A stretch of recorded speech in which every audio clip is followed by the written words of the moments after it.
Bonjour, je m'appelle Saïd, je suis étudiant en deuxième année à Lyon 1 en biologie. Donc, dans un souci évident de clarté et de compréhension, je vais argumenter ce discours en 4 points. Premier point, mon parcours. Deuxième point, mes expériences passées en tant que professeur. Troisième point, ma méthode d'enseignement. Et pour finir, quatrième point, mes compétences. Je vais tout d'abord vous parler de mon parcours. Donc, en 2015, j'ai été admis au lycée Les Lazaristes, dans lequel j'ai obtenu mon bac S. Et en terminale, j'ai eu la chance de participer au concours général de SVT. Suite à cela, il y a maintenant un an, j'ai été admis à Lyon 1 dans la filière Sciences de la vie et de la Terre en première année, que j'ai validée. Et à présent, je suis en deuxième année Sciences de la vie. J'espère me diriger plus tard vers un master en biodiversité et phylogénie et par la suite un doctorat.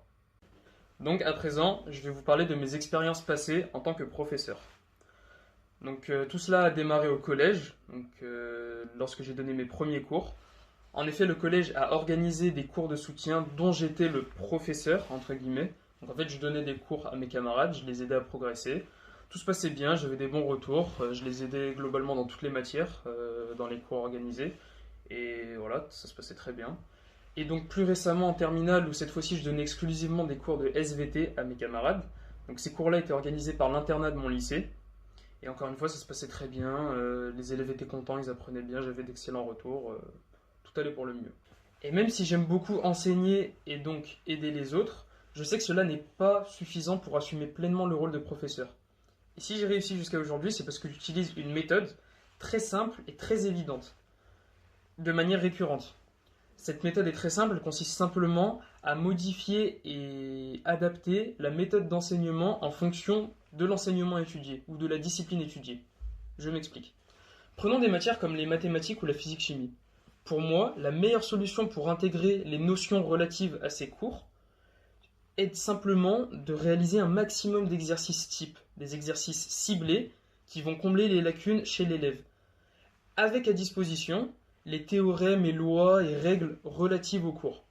Par ce biais, l'étudiant va réellement intégrer ces notions, ces théorèmes, ces formules, au lieu de tout simplement les apprendre bêtement, et il va les mettre à profit directement. Ce qui va faire que l'étudiant va réellement comprendre et emmagasiner réellement la connaissance beaucoup plus facilement. Néanmoins, pour des matières comme la SVT, je préconise plutôt un apprentissage très rigoureux avec des connaissances solides pour ensuite pouvoir les mettre en application. Évidemment, si l'étudiant n'a pas ces connaissances, je l'aide à les acquérir, avec des exemples simples ou des modélisations, etc.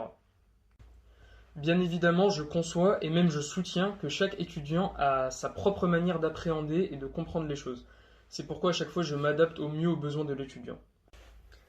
Donc, vous comprendrez bien évidemment que mon parcours, en plus de mes expériences en tant que prof, m'ont apporté des compétences que je vais clarifier tout de suite avec vous. Donc, premièrement, je tiens à préciser que ma matière principale reste la SVT, où je peux donner des cours jusqu'au niveau terminal S. Et en revanche, pour les autres matières comme les mathématiques ou la physique, je me limite plutôt à un niveau première S parce que même si en L1 j'ai étudié ces matières, ça restait de la biostatistique et de la biochimie, donc je me limite à la première S. Et bien évidemment, quand il s'agit de méthodologie ou de préparation, je peux enseigner dans n'importe quelle matière scientifique et en ajoutant à cela des matières comme l'histoire-géographie ou la philosophie.